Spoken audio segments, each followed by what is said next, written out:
So anxiety is something very important, actually. It's an alert system that we have really to alert us to danger. One of the problems, I suppose, with that as a system, though, is what is danger and what is dangerous. So that can lead to some difficulties. If you think of one of your ancestors thousands of years ago who sees a lion or a tiger in the distance, that in and of itself, the seeing of the lion or the tiger isn't dangerous as such. But the problem is if you wait until there is actually danger and then at that point you feel anxious, it's not going to serve you too well.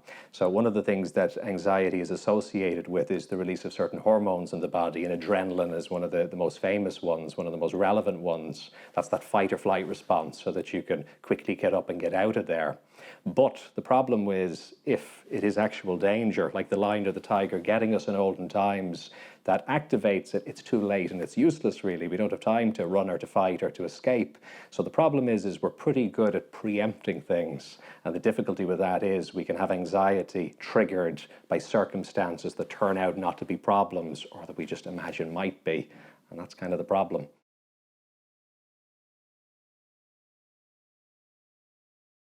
Really, the kind of the technical definition of that is just when it's not in proportion to the moment we're in. And it's interesting because you can have more anxiety, but it be less of a problem if the danger is truly there in front of you.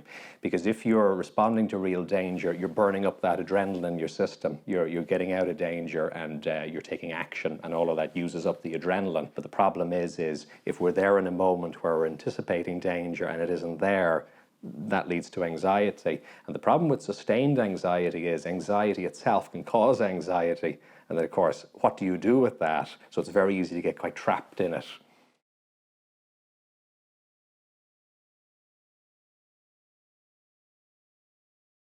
One of the key things to do, of course, firstly, is to talk about it, is to communicate. Now, if you're not at that point where you're ready to talk to others about it, at very, very least, watch videos, find online resources, and preferably speak to somebody who does work with it, who specializes in it, a local GP, your therapist, whoever that might be. What the person will find, I think, if they go out and if they contact with people and preferably talk, but at very least read up and do some research, is that they're just not alone in it.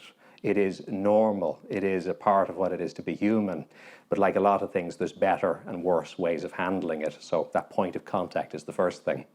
One of the problems with anxiety is this getting lost in it, is this kind of cyclical pattern of it, which leads to a kind of a fear of the fear. So starting to break that is key. Now, there's a number of different ways, and exactly what the best one is will depend on the person to some degree. But just even very simple things like loosening up the body and relaxing it. And you're just reassuring your own body, because your body's there trying to help you. It's trying to give you energy to fight danger. So if you are essentially saying to it, it's okay, don't worry, you're fine, that itself can do a huge amount. So physical management like that can be very, very good. Cognitive or behavioral type techniques to do with focus or how you're immersing your attention can be very good as well. I mean, the very least of these is just distraction, having something else to focus on, but preferably something that isn't just repressing the feelings you're feeling, but is actually addressing them. So physical activity could be one thing, or it could also just be watching films, reading books, listening to music that is actually helping to engage in that too. But of course, it's important to recognize that there may be an underlying reason for the anxiety being there. And it may be that there's certain changes that we need to make in our life that will deal with that. If somebody's having a relationship problem, if somebody's having difficulties at work, you don't want to manage the anxiety too well, because of course it's like a fire alarm that rings. It's a danger alert. So a better thing to do would be to ask the question, if my anxiety was there for a very good reason and trying to tell me something, what might that be? And how can I address that deeper level as well as manage the symptoms? So a panic attack is when that anxiety, or specifically that adrenaline in the system, when it really builds quite substantially, and most usually when a fear of the fear creeps in as well, and that's when it turns into panic. There's a sense of a loss of control in that moment. So the adrenal glands are located in the very center of the body, and when we perceive something to be dangerous, when we're triggered, adrenaline is released from our system.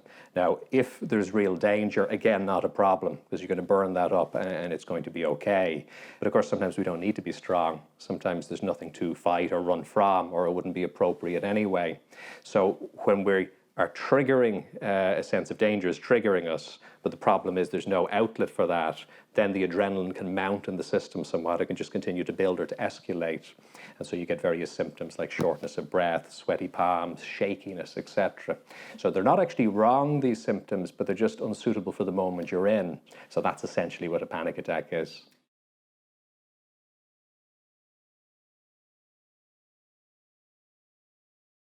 Not always, because it can also just be a threshold issue as well. The old story of the straw that breaks the camel's back is what's going on here, often when you talk about panic attacks, because if you have something going on in the background in your life, maybe your sense of who you are as a person could do with a bit of upgrading, you've had a busy day at work, you've had several other things happen, and then even a small thing can be the straw that breaks the camel's back. So it doesn't mean that you have a phobia of that small thing. That small thing you may actually be very good at even, but a bit of extra pressure there may just lead to the adrenal system being more activated than it needs to be, and that can cause a panic attack. So sometimes, yeah, it is specific, but other times it could just be a build of things over time.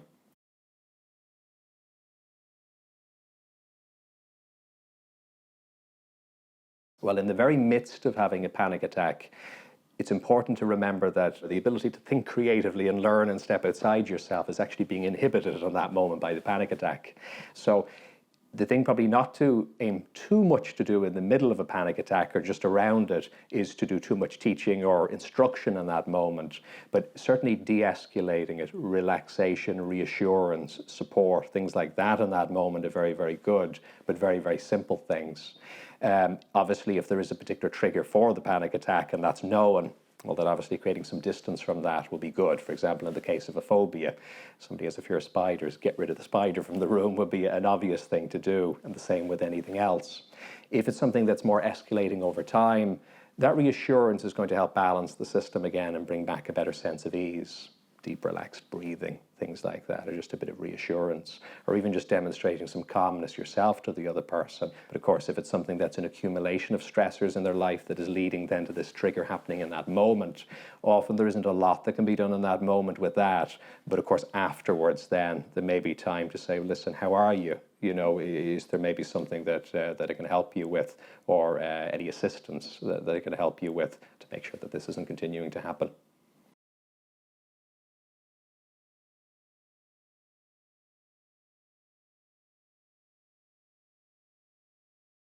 It doesn't mean there has to be something wrong with you to feel these kinds of feelings. These are normal human emotions. It's a bit like somebody who works in a warehouse and maybe they enjoy their work, they're doing well, but they're lifting with their back rather than their legs, and they're putting strain on themselves. So a little knowledge of anatomy can go a long way. So in a similar way, what I really, really, really want to see happen is this, I suppose, reaching people, learning how to work with anxiety at a much, much, much earlier age, very, very young, you know, really from the very beginning of our lives. If you were to say, oh, we pick it up as we go along, we don't always. You know, and let's be very, very honest, there's a high suicide rate in the country at the moment. Does anxiety contribute to that? You know, it's the core element of it. So this is a really, really, really serious thing, but a very, very positive thing. There's an opportunity there. Now, even with something like reading or writing, you wouldn't say, oh, the kid will pick it up as they go through life. We teach it, you know, we impart the knowledge and it helps people. So I think if you can start from a young age to say, you know what, we have feelings, and working with these feelings is a bit like a piano player having different notes on the piano. There's high notes, there's low notes. There's no wrong note, but there is maybe a wrong time for a note. There's learning how to play well so you're hitting the right key at the right time. I think if that can start, if it can be normalized from a young age, we're going to solve a huge number of problems in advance. Human suffering goes down, and I mean, productivity goes up on the very most basic of levels because people are feeling more at ease within themselves. So I think that's something that we want to see happen.